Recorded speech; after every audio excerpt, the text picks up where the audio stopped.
Hello, welcome to our webinar between the Middle East Forum and Congressman Doug Lamborn. We are very pleased to have Congressman Lamborn with us today. He has been an ally on many fights concerning Israel, concerning radical Islam, and other threats to America and our allies in the region. Congressman Lamborn has represented Colorado's 5th district since 2007. He sits on both the Armed Services and Natural Resources Committee, and he's always been a fierce defender of Israel during his time in Congress. He's a member of the Israel Allies Caucus, the Republican Israel Allies Caucus, and the Israel Victory Caucus, which is advised by the Middle East Forum and is based on Dr. Daniel Pipes' concept of achieving victory over those who seek Israel's non-existence. Among other related accomplishments, Congressman Lamborn is the chief sponsor in the House of the Taylor Force Act, the law signed by President Trump in 2018 that ended support for the Palestinian Authority so long as it continues to make the infamous pay-to-slay payments to terrorists and their families. Also during the past year, the Middle East Forum has worked closely with Congressman Lamborn on issues related directly and indirectly to Israel. Those include efforts to stop the demonization of Israel and lionization of terrorism used against it at US universities that receive federal funding, and a fight against the pay-to-slay program that encourages terrorism. Today, I'm planning on talking to Congressman Lamborn about the work he's done with the Middle East Forum, as well as some bigger issues concerning the wider region and threats to Israel. But to start out, I'll discuss some of the things he has done in part based on the Middle East Forum's research. Afterwards, we should hopefully have some time for some questions, but we'll start out this way. Related to the pay-to-slay issue that led the Taylor Force Act, Congressman Lamborn recently sent a letter to the Secretary of Treasury calling on the official designating the PLO's Commissioner of Prisoner Affairs and its director, Qadri Abu Bakr, as sponsors of terror for the continuing payments to those who are facilitating these pay-to-slay payments. This got quite a pushback from the PLO, which, without a hint of irony, took to the press to accuse that Congressman Lamborn was guilty of incitement against the Palestinians. In response, Lamborn said that the administration should cut all diplomatic ties with the PA until it gives up terrorism. So on this, I have 3 related questions. The first would be, what more do you think needs to be done to force the PA to stop the odious pay-to-slay payments that have caused this controversy for so many years? That's a great question, Cliff. And by the way, thanks for inviting me to be on your meeting. It's great to talk with you and all of your listeners here today. So I look forward to this conversation.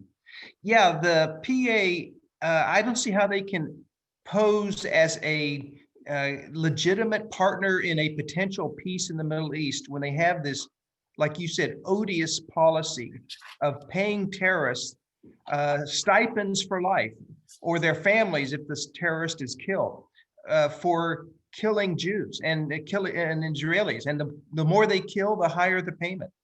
That's just totally wrong. And we've taken steps. You mentioned my Taylor Force Act. The administration also under Donald Trump is wanting to stop payments to the PA for this and other reasons. And that is a huge step in the right direction. I think the United States needs to partner with other willing coalition members, you might say, on an informal coalition to bring this to bear so that countries don't, whether it's the European Union or places like that, Qatar and other countries, Qatar, that give money to the PA and keep them going. And basically, they face very little repercussions for these kinds of horrific policies. So cutting money off at the source, wherever that can be done, I think is a huge policy. I'm concerned, though, Cliff, that the incoming Biden administration would be not willing to take this firm stance that the Trump administration did. And they are talking about resuming payments to the Palestinian Authority. That's totally the wrong direction to go. It sends the wrong message and frankly makes peace harder to achieve in the Middle East. Mm-hmm. Yeah, that actually gets into what I was going to ask next. So I'll change it just a little bit. given all these complications and unknowns, and you mentioned that working with partners to try to get them to cut off payments and stuff that a Biden administration may not do, so on and so forth. Is there anything in Congress that you think would be a next step to sort of trying to force that issue the best way that you can, or is it just sort of a wait and see what happens? Well, we should try to force assuming Biden takes office on January 20th, forcing their hand by doing it legislatively in Congress. Yeah, that's a great policy to have. They may act before we are able to actually do that. But that would also force the hand of Nancy Pelosi. She talks about being pro-Israel. I think Steny Hoyer really is sincere in his position there, but Nancy Pelosi hasn't always taken steps to enforce this kind of approach to Israel with some of the radical members of newly radical members that have joined the Democratic Party in Congress in the last term or so. So they talk a good game, but they haven't really taken concrete steps. So maybe it would force their hand as well. Yeah, no, I think that's true. On to the next thing. As we mentioned in the introduction, you are a member of the Israel Victory Caucus, and the concept behind this caucus was something that was created by Dr. Pipes, the president of the Middle East Forum, that basically says the Palestinians need to accept Israel's right to exist as a Jewish state. In that sense, they need to accept defeat in their quest to destroy Israel. That doesn't mean all-out war. It doesn't mean anything other than you need to force them to accept this reality as a way to achieve peace in the long run. And that is what the caucus is dedicated to. As he's pointed out many times, this is not only good for Israelis, this is also good for Palestinians. They can stop spending all their time and effort trying to destroy their neighbors and build their own polity, their own economy, so on and so forth. This is a concept that I believe is getting more and more traction in Israel and has some traction in the US, but what do you see as the future of this concept in the US and what might be done to sort of encourage Israel? Well, I think it's a valid position to take, and I appreciate Dr. Pipes and the caucus itself for highlighting the need of the Palestinians to admit that, yes, Israel's going to be with us. Let's acknowledge and recognize their existence. Let's work with them for the good of everybody as much as they're able to, and go forward in a positive way for the families and the people of the Middle East who are so sorely oppressed, especially on the Palestinian side, because of poor leadership. Mm-hmm. So I think it does have to be recognized by the Palestinians that Israel has a right to exist. They're not going anywhere. They're not going to be driven into the sea, for instance. And they should work with them for the good of everybody concerned. Yeah, thank you. Another thing that we've worked on you with that you've done based on our research is the issue of Title VI of the Higher Education Act. For anybody not familiar, this program funds various international study centers at universities all over the country. It was created during the Cold War to create language training and sort of hard fact-based learning about the rest of the world, basically so we wouldn't fall behind during the Cold War. It was very well intentioned. However, over the decades, particularly the last few, all too often it funds anti-Semitism, apologetics for terrorism, and demonization of Israel at various Middle East study centers. A report out of the Department of Education actually found essentially this concerning Duke UNC's Middle East Studies Consortium. This wasn't what Congress intended, and there's been efforts to pare it back. You sent a letter to the Department of Education concerning UC Berkeley's Title VI funded Middle East Studies Center. In it, you noted what I mentioned, Duke UNC's Middle East Study Centers that found that had programs that had little or no relevance to Title VI, and it lacked balance, which is explicitly required by the legislation that any Title VI funds has balance of perspectives. Anyhow, you went on to cite a number of problems with Berkeley. What is it you found at Berkeley that made you concerned enough to raise this issue to the department? Cliff, this is an important issue, and I really hope that Betsy DeVos, before she leaves office, because I'm sure, assuming Joe Biden comes in, he's not going to reappoint her as Secretary of Education. They need to crack down on these schools. Berkeley's may be the worst offender that show very little balance. In fact, they show a lot of anti-Semitism when it comes to the kinds of programs and speakers that they produce with the money that they're given. In the case of Berkeley, they wanted to bring in, if I pronounce her name correctly, Kayla, help me here, Peter. Leila Khaled. Yeah, Leila Khaled, a Palestinian terrorist who tried to bring down an airliner a number of years ago, was stopped in the middle of a hijacking and an attempt to kill everyone on board. She is a hero in Palestine, but is a terrorist in the eyes of the US and the European Union, Leila Khaled. So the university wanted to bring her in under this program and be a speaker, not bring her in person, but bring her in virtually.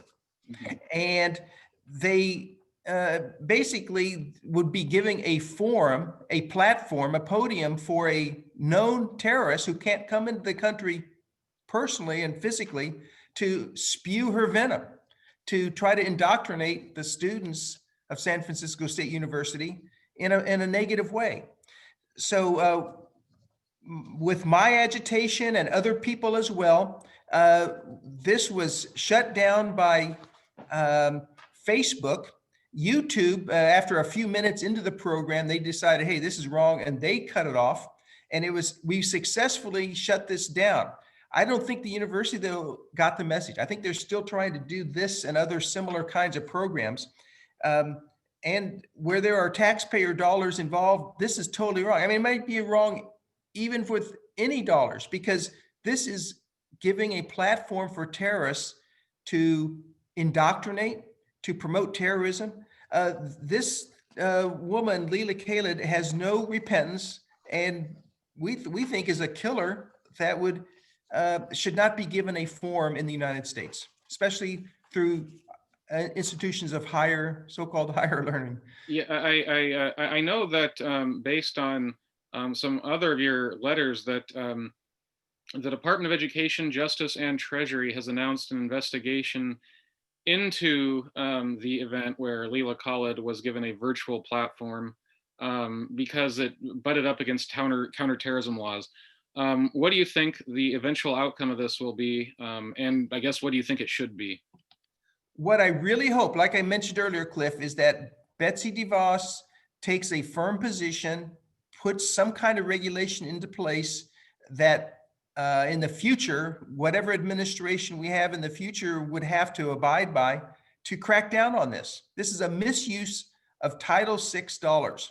And I hope that the action that the Treasury Department and the Department of Justice is taking to look into this as well puts a little fire under these people where they think twice about doing this again in the future.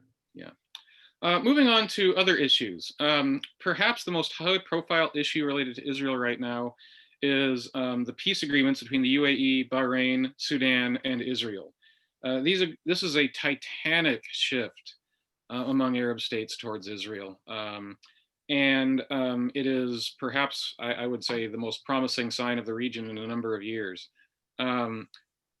What do you think this means for Israel and for U.S. interests in the region, both in the short and long run?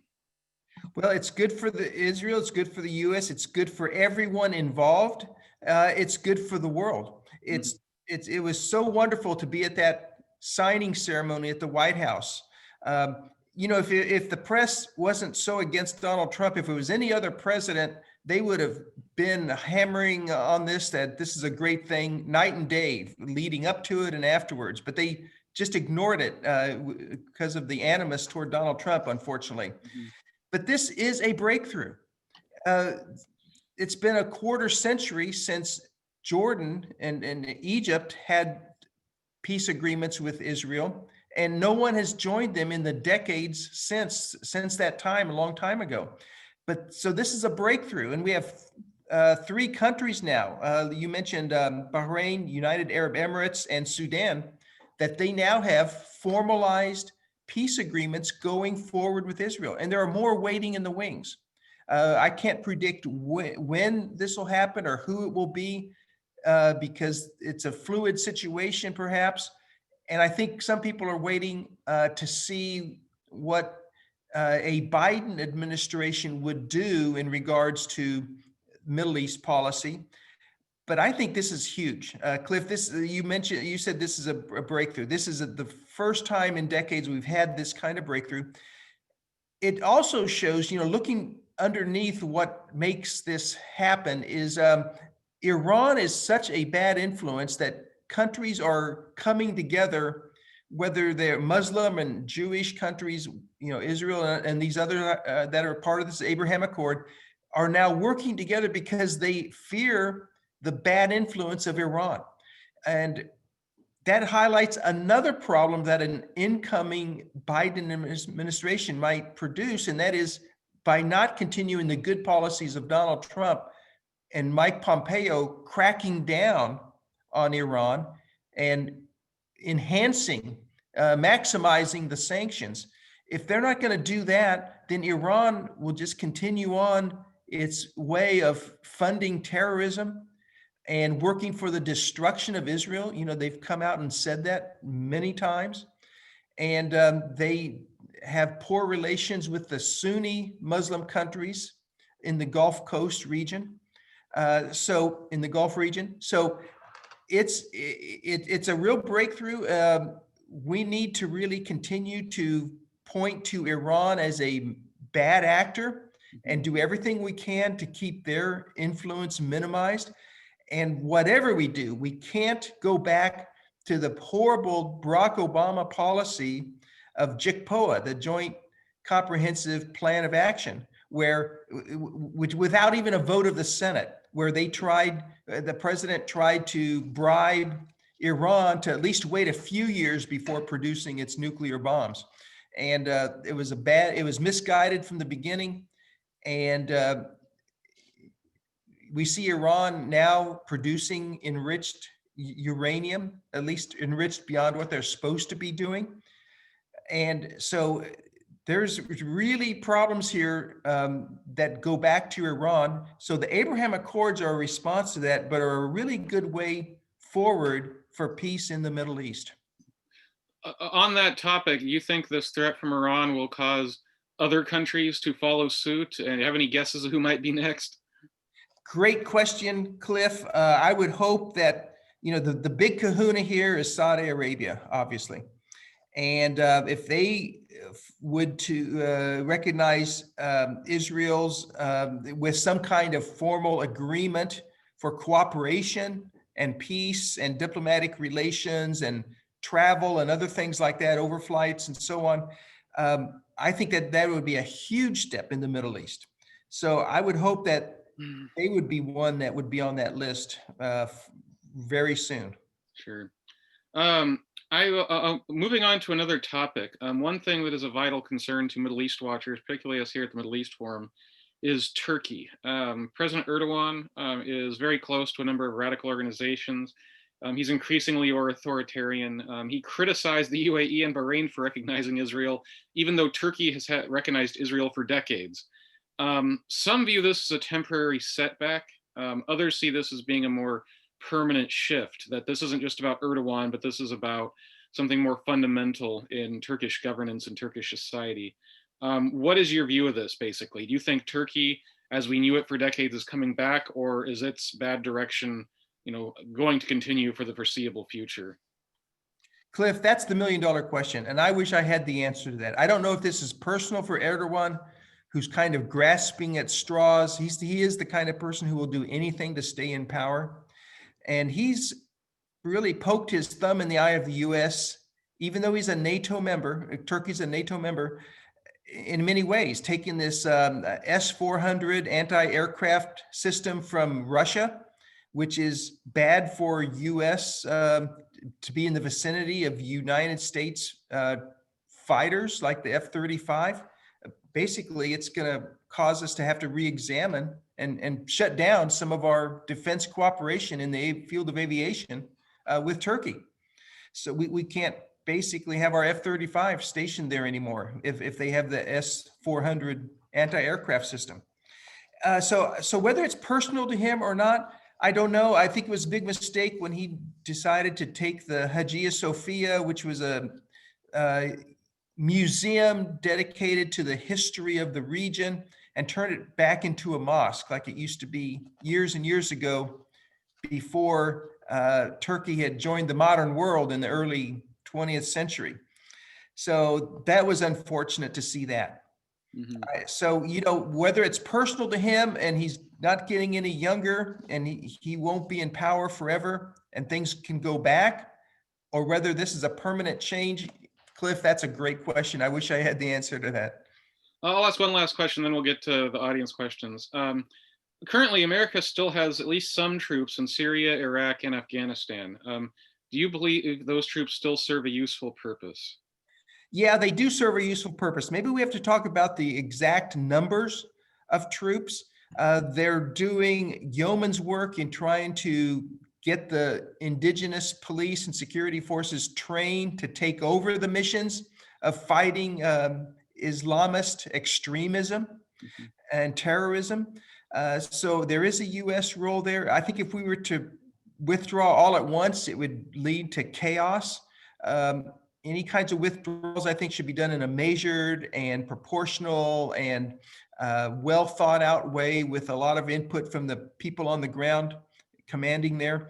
But, this is one of those big questions. We don't know what Joe Biden's position is on this and so many other issues. He doesn't even have his people picked out yet. So we're kind of in the dark as to where he would be. But my role on armed services, I'm going to be speaking out forcefully wherever I can if they're making mistakes. And I know the Middle East Forum will be doing its job, doing the same thing as well. Well, let me ask one last question before we go to the audience ones. In general, what do you see happening in Congress that concerns Israel, radical Islam, and terrorism that threatens it, and other related issues? Is there anything that you think is going to happen in the next Congress that's important to bring up? Keeping the Biden administration's feet to the fire, I think, is the big thing. They're going to want to backtrack on Iran and the nuclear agreement. They're going to want to maybe not be as aggressive as supporting Israel, which we've seen. The experts have been so wrong on so many things, Cliff. They said, if we move the U.S. embassy from Tel Aviv to Jerusalem, there will be riots everywhere. Well, that didn't happen. That didn't happen. The so-called experts, you just have to do the right thing and sometimes let the chips fall where they will. And that's the best policy in the long run. Just do the right thing. And unlike Barack Obama, Donald Trump supported our friends and opposed our enemies instead of the opposite. So it'll be interesting to see what a Biden administration would do, and we'll have to hold his feet to the fire. Yeah. Well, let me ask you another question. Here's a question from the audience. Excuse me. From Brad Fisher. He asks, how is Iran going to respond to the nuclear project leader assassination, and how will it affect, nuclear negotiations with Iran? That's an excellent question, Brad. I don't think Iran has figured out yet who actually did this assassination, although they have some strong suspicions that it was Israel. The timing is very interesting because it kind of polarizes Iran and isolates them, I think, even more than before, which is probably a good thing with a new administration coming in that I suspect is going to be soft on Iran, unfortunately. So Iran is going to be more polarized and not being maybe not being willing to pretend it's going to be a reasonable citizen of the community, world community, like it's been posing as in the past. I think maybe this exposes, first of all, that they had a nuclear program that was a lot farther along than everyone or many people thought. And it makes them more, like I say, committed to protecting their nuclear program, which is against what the Biden people are going to say that they want to do with Iran. Mm-hmm. Okay. Another question from Ron Goldstein. How will China influence the Middle East in the future? That's a good question. I'm hoping that Israel won't take Chinese investment money for big projects. China likes to kind of buy its way into the good graces of third world countries. I hope Israel doesn't fall for that. And debt diplomacy that China has been pushing has been bad for some of the countries involved. So like in Africa and Asia. So I'm hopeful that Israel doesn't fall for that. And I think that they're listening to the U.S. concerns. I know Mike Pompeo has brought this up, which is good. 5G and Huawei and the whole technical infrastructure build out of 5G is a big issue. Once again, some countries have really done the right thing. I commend the United Kingdom for stepping up and saying we're not going to have Chinese 5G dollars build our infrastructure with all the security threats that poses. I'm a little unsure where Israel stands on that. Cliff, maybe you can tell me where Israel stands if they've made a formal decision, but I would hope they would join the countries that are opposing Chinese 5G. Yeah, I honestly don't know that right off the top of my head. I have time for just one more question. Elliot Wyman asked that if we are tough on the PA, which we discussed, and I think has some good reasons. But he says if it were to collapse, would that not be a victory for Hamas and create an even greater threat to Israel? It could be, Elliot. That is a valid concern. You always wonder, is the bad guy I know better than the bad guy that I don't know, and who is waiting in the wings? That's a valid issue. But when they're doing wrong things at every conceivable turn, I don't see how you can keep propping them up. And they are doing everything wrong. So maybe they're not as blatantly and flagrantly terroristic as Hamas or Hezbollah, but they're not far from it. Mm-hmm. And sometimes maybe it's better to have an enemy, an opponent that is clear cut in its aims and is out there for everybody to see. Yeah. Thank you very much, Congressman Lamborn. I've really appreciated talking to you. I look forward to working with you guys in the future, and maybe we can have you on again sometime. Really appreciate you talking to our folks. Thank you. Okay, bye.